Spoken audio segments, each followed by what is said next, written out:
Hello everyone and welcome back to Let's Play Luigi's Mansion. In the last part we started off the game and went through the very starting sections, and now we're entering our first proper area, the second floor west hallway, effectively. This is no longer the tutorial at this point, effectively. This is going to be where we encounter our first several boss fights. As while this is Baby's first Resident Evil, it's also equal part boss rush almost. So something important to note, if you take a look at the map, there are 4 doors in here, but there's 6 doors. There are occasionally fake doors labeled throughout the mansion that you can tell if they're real or not, either by checking the map or vacuuming them. If they move, they're a real door. If they don't, they're a fake door. They'll just slam you into the wall and do damage. Keep that in mind. For right now, though, the only door we can go in is here, and in here is our first boss ghost. But before we actually tackle him, we want to not only get all the money we can in the room anyway, but also that we can investigate a couple of other things. Also, you really want to vacuum up these books as they fly at you, otherwise they'll just hit you and prevent you from doing the thing at the boss fight. You found Neville's big baby care diary. Will you read it? Sure. My third son is still a baby. Oddly enough, he seems to scare people in ways the other two never did. Twins now, they're afraid of fire, water, cold, and wind. Why they shake with fright when beset by the elements. Sometimes I think they're more childlike than the baby. Over here on the left, Book of Riddles. Will we read it? Sure. Mysteries appear wherever people turn, but turning away from them solves nothing. Instead of turning away, turn to the side and look at the mystery from a different view. A way will surely open. Alright, what do we got over here? Darkness is their cheese. Will you read it? Yes. Ghost mice are drawn to darkness as real mice are drawn to cheese. In the dark, they shine gold with contentment. I must try and get close to them before the lights come back on. See Parmesan. Now that's actually a bit of a hint to something we can even do in this room. Here we've got the Book of Pericles. There are spirits known as elemental ghosts. They live in the elements of fire, water, and ice that make up much of our world. To handle these elements, one must first obtain an element medal. Perhaps the elemental ghosts are only visible to the bearer of such a medal. That'll be something we encounter later on. EGAD's Guide to Ghosts. How'd you get a book in here, buddy? Dear readers, we've all had trouble with ghosts who aren't easily surprised, right? They have all sorts of ways to protect themselves from light. What would you do, bright folks, when in a fix with one of these stubborn ghouls? Well, sir, I'd first look for an opening. A way to catch them off guard and unsettle them. When a ghost is surprised and shows you its heart, that's your chance to catch the little bugger. I tell you, I've caught dozens of ghosts just like this. And finally, on the far side, Lydia's childcare diary. Let's take a look. The twins are very shy for ghosts that are their age. They've even gotten to hid the key to their room far away in the mansion. How very trying. They got mad at me the other day for twirling their little toy helicopter mobile. Ghost children today. Who knows what they're thinking? So out of all those books, let's focus on the one about the cheese. Hidden in several rooms in the mansion are blocks of cheese you can investigate with the Game Boy Horror like this one. Doing so makes a golden ghost mouse pop out, and if you catch that in your vacuum, you get a shitload of money like it's a speedy spirit. However, unlike the speedy spirits who, if you miss them, they're gone, if you miss the route that a ghost mouse takes, because I think it does go through a set path in a room, if you just exit and re-enter the room or even wait a second and try again, it will respawn. Speaking of speedy spirits, though, there is one in this room, which is the last thing we're going to do before the boss fight. I think there's less ghost mice like that than there are speedy spirits, but they're about equally valuable because most of the ghost mice still give you really good money. Helps that they're easier to catch at the same time as well. Alright, so here's how boss fights work in this game. They're effectively small puzzles in and of themselves. You have to figure out how to actually make their heart available for you to shine the flashlight on, and you can usually get a good hint at that by taking the Game Boy Horror out and investigating said heart in the middle of their model. Ho ho ho ho. Go ahead and try to find me. I can see you, but you cannot see me. Ho ho ho ho. And that's true. With Neville, if you're facing him, he'll never be active, but if you're off to the side slightly or facing away from him, he's plainly visible for us, the players. After doing this for a moment, he'll yawn. When he's yawning, his guard is down and we can stun him and catch him. Bosses in this game largely have 100 health each. But as you can see, as we vacuum them up, they drop pearls. Pearls might just seem like currency at first, and they effectively are for your endgame score. But the thing is about pearls is that they'll only drop certain sizes of them when certain amounts of HP have been dropped in a single go. Ultimately climaxing in the largest pearl type, which you can only get if you drain a boss of 90 of their health in one run. So if you mess up, it's very easy to actually miss out on a lot of money by just not playing optimally during the boss fights. Notably as well, every single boss fight at around, I'd say the 60 or 70 HP mark will also drop a poison shroom. That, I believe, does damage to Luigi outright, makes you lose some money, but also shrinks you down to a tiny size, effectively breaking your combo chain on their health, effectively, as you try to drain it with the vacuum. While it's worth it for the money, getting the big pearl from a specific boss fight also notably gives you something else, but I'll talk more about that later in this video. For right now, we're heading on to our second boss fight. This is the room where we're going to find Lydia. Before I talk about her, though, worth noting, every single one of the boss ghosts in the game effectively has a brief biography about themselves you can read elsewhere. Namely, for instance, Neville spends his afterlife reading all the books he missed while living, while Lydia here, she stashed her secret savings away to prepare for her long afterlife. Now, before I actually talk about Lydia herself, worth noting, one of the more annoying things to get money out of in the game is ceiling lights. Especially if they have a ceiling fan attached to them, because you need to spin the fan at a certain speed. And getting a positioning right with the vacuum with that is surprisingly precise. And you gotta wait a while, get the right speed up, but eventually cash, if it drops, it will pop out. And usually, at least, the ceiling fans are pretty good about giving it to me first try, but that's only usually. Worth noting, though, while this is going to be our second boss fight, most of the early bosses can only do damage to you if you fail to hold the control stick properly as you're damaging them. They don't really get attacks until the third or fourth one onwards. What do you got, Lydia? Isn't my hair just gorgeous? Of course I do spend a lot of time on it. I was so bored cooped up in that painting. Now I spent all my time in front of the mirror. It seems to scare people, though, so everything is coming up roses. Lydia herself, if you try to do anything to her directly, she won't be stunned by it. But we can pull the curtain back, messing up her hair, and making her very active to be damaged.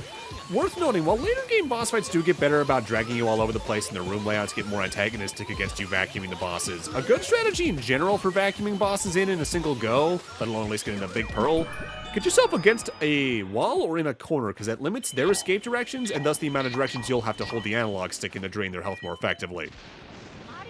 Also worth noting, I believe if you tap the analog stick rapidly rather than just holding it, you actually drain their health even faster, but that mileage may vary depending on the room or boss fight, honestly, as the directions might change so rapidly where it's not going to be too helpful.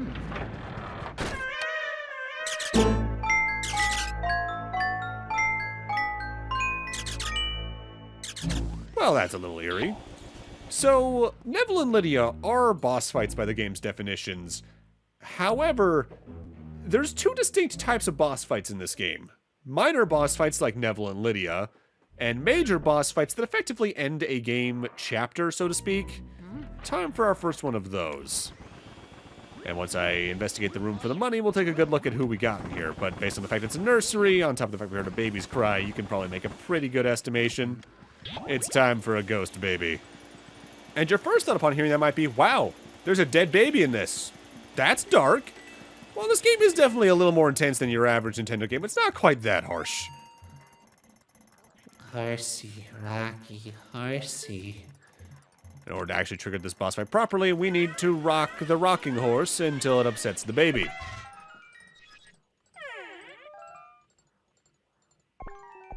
Hey, wanna play with me? Not necessarily, but in order to actually get through this boss fight, you need to take the ball that's in the room and suck it up in the vacuum. Several objects in the game can be grabbed by the vacuum and then expelled out to do damage to boss fights like that ball. Ow! You gave me an owie! I just wanted to play with you. I hate grown-ups. Why do you have to be bigger than me?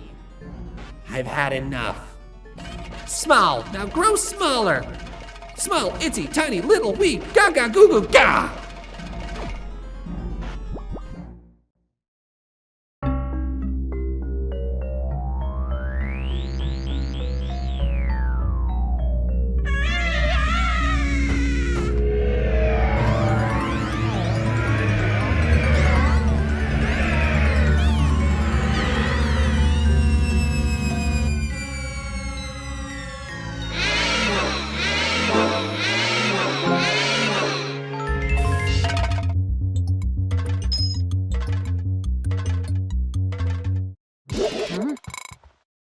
Chauncey the spoiled baby. He cries loudly and never sleeps through the night, but since he was born a ghost, this seems natural. Again, the game doesn't go that dark. None of these kids are dead.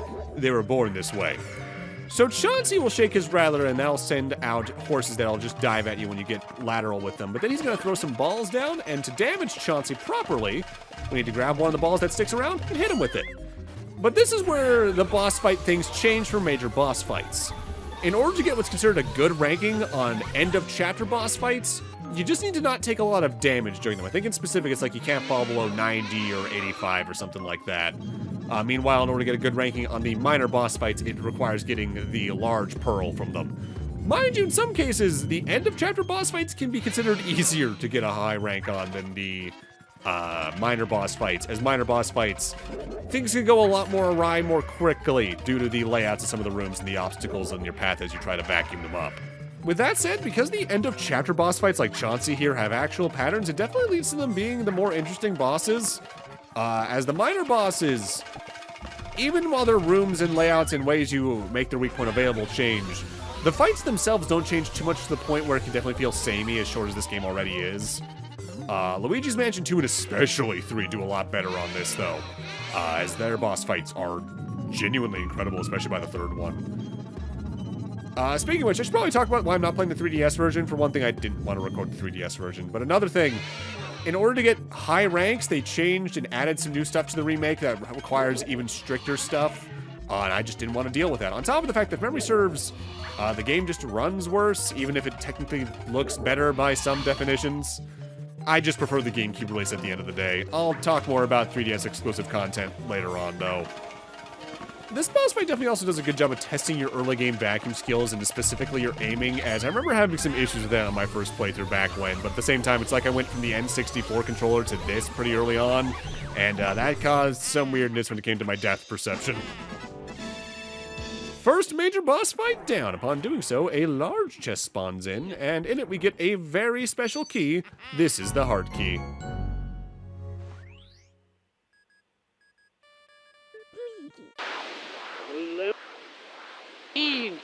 Luigi! Luigi, can you hear me? Oh, thank goodness you're okay. I lost contact with you all of a sudden. I was a tad worried.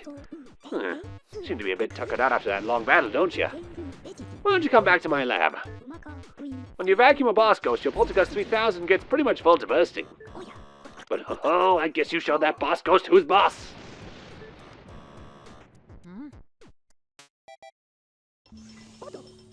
Good job, Luigi. You made it back in one piece. Take a gander at this. This fine piece of work took nearly 20 years to develop. I call it the Ghost Portrificationizer. This machine lets us turn the ghosts you catch into paintings. Not only that, it works in reverse, too. Huh? How do we use it, you ask? Well, it's simple. Just plug that Poltergust 3000 into that slot and enjoy the ride, my boy.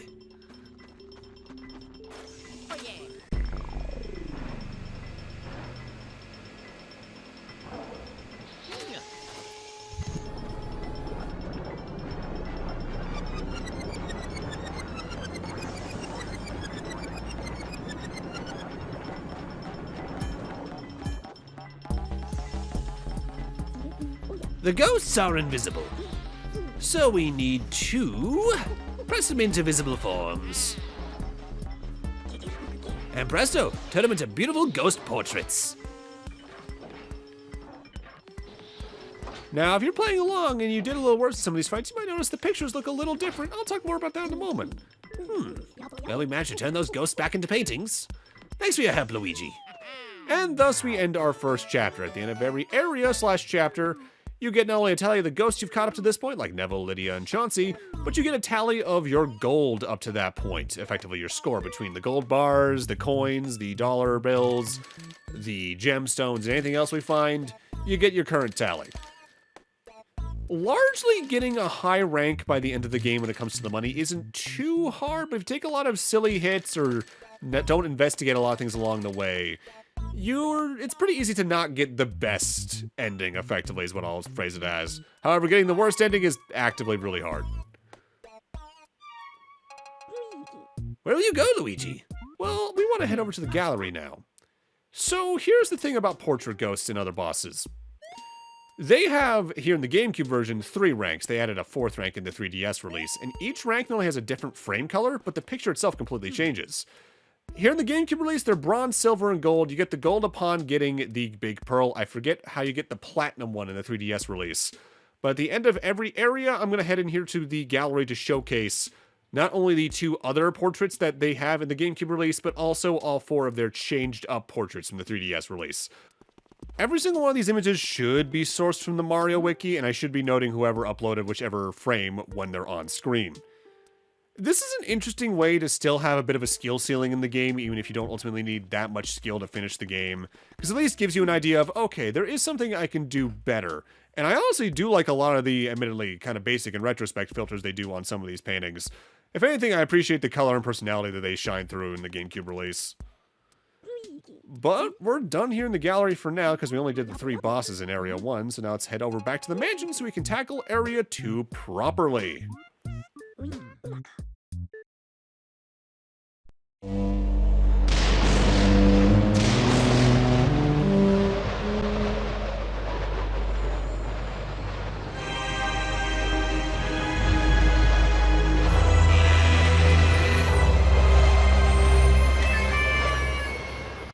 So, you may have noticed already, but the door across from us in the foyer when we enter has a heart emblazoned on it. Now that we have the heart key, we can not only get rid of the thorns, but open the door proper and access Area 2, which is going to be the rest of the first floor, effectively. This is how progression works in the game. You could go through an area, finding normal ghosts, catching portrait ghosts, as well as finding keys that eventually get you to your next boss fight, and thus allows you to access more of the mansion beyond that. It's very satisfying to come to this mansion, and honestly, the way you trek through it makes it feel a lot larger than it actually is. Luigi's Mansion isn't a very long game to begin with, but they do a lot at making the mansion feel like a fleshed out area in a way that I enjoy. With that said, now that we're in the hallway here in Area 2, worth noting that hallways themselves are considered core areas to an area. Why does that matter? It means they won't light up until you've beaten that area's boss fight. So the entire chapter we're in here, we're going to have to deal with the ghost mice and bats back there. We're going to have to worry about the occasional oogly boogly ghost that'll pop in from the ceiling, the occasional one that'll roll a bomb at you. As long as you keep a good pace walking, you don't have to worry about them too much, but you can take some pretty cheap shots if you're getting a little too reckless in these halls. I'm also walking around a little bit because, notably, there are ghost mice we've already seen, of course, from the cheese. But there's also some ghost mice that just spawn semi-randomly in set locations, and there's one in the main Area 2 hallway. But before we do that, I want to head over here. This is the basement staircase, and we can't do much in here for now, but we can at least access the door up here to see if we can find anything in it. And you might as well, just because, hey, you're exploring at this point. Main reason we're here is this. We got ourselves a Speedy Spirit in here. I think this one, if you wait, does technically have a chance to respawn, but it's like one of the only ones that does, and I might as well grab it while I'm here. Notably, this is technically a 100% LP, but I do miss exactly one Speedy Spirit, and I will note it when you can get it. It just completely slipped my mind, and by the time I realized, it was way too late for me to go back and re-record the entire section, so oops. While I go farm out the golden mouse in question that just kind of randomly spawns, might as well talk about my history with the game. So I got my GameCube around the time Wind Waker first released. I got that for my birthday, alongside Sunshine. And because of that, this game was already, I think, at least a year old at that point, maybe even 2. It was a relatively early game I got for my GameCube, outside of playing it at, like, the Walmart kiosk or GameStop kiosk I believe I brought up last part.